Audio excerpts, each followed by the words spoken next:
If your child struggles at bedtime, I have a tip for you.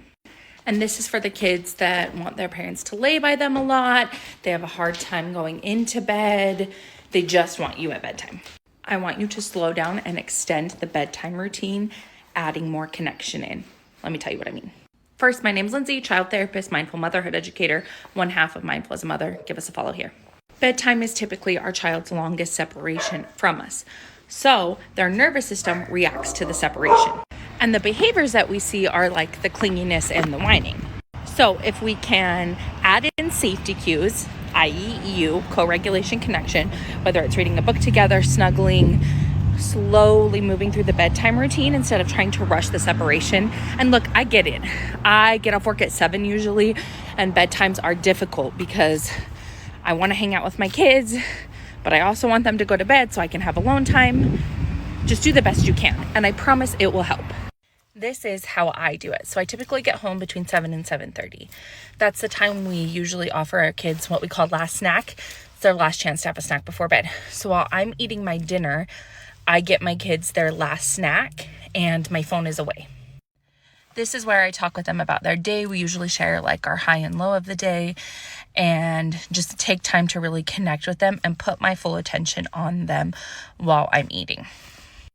Then we usually get jammies on, brush our teeth, do those things. Sometimes my husband's already bathed them by the time I get home, so that's maybe not a necessary step. But I go through the routine of brushing their teeth with them. I'm standing in the bathroom with them. I'm using it as a connecting experience. Then they all pick one book. I have 3 kids. Sometimes we split up and I take my twins and my husband takes my son. Sometimes I do all 3, sometimes he does all 3. But then we all get in one of their beds and we all snuggle. This physical touch piece is super important for my kids. And if they don't get it before bedtime, bedtime is 1,000 times harder. Your child may not be this child, and that's okay. I'm just sharing what works for mine. And I read each of their books and I get softer and slower as I read. And then we kiss them goodnight and we tuck them in. This usually is enough connection for my kids.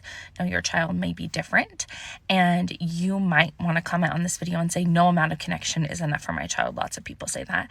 And I just want to challenge you to try it out. Try increasing the connection. They may still whine and have a fit at bedtime, but as they see that you're going to do this regularly, their nervous system gets the message that you're going to connect with them and add those cues of safety right before bed. They may have created a pattern in their nervous system about this separation, and it takes a little while to overcome that. It doesn't have to be perfect, guys. This is motherhood. This is real. This might happen twice a week, and that's fine. That's better than nothing.